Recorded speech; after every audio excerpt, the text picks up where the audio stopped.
want to ask you, why have we not been back to the moon? Why has man not been back to the moon since?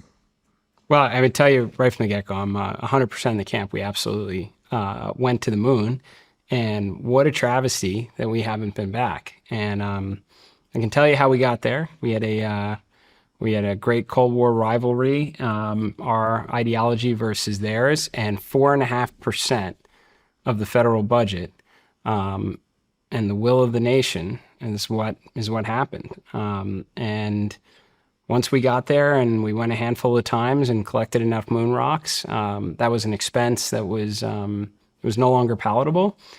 I will say for 35 years, as taxpayers, we spent over $100 billion to return to the moon.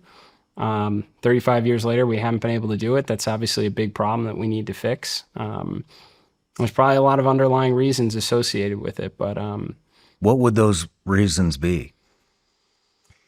it's interesting, and some of it goes to like even the competitiveness that we have with kind of the competitive nature of our country, our great geopolitical competitor in China that now has incredible second mover advantage on us.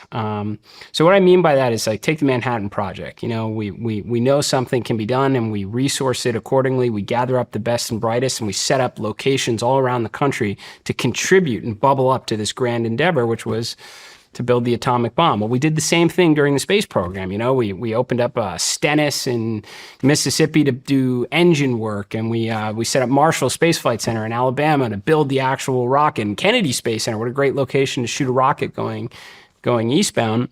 And you staff up all these great locations, and it all bubbles up to a singular purpose, and then you get it done, and then what?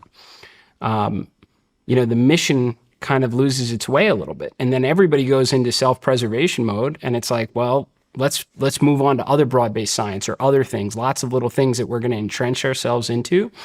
And then what happens is when you are ready to re-rally those resources back towards their original goal, it means a lot of people changing what they've been accustomed to for some period of time. And it gets really hard to get that machine rolling again.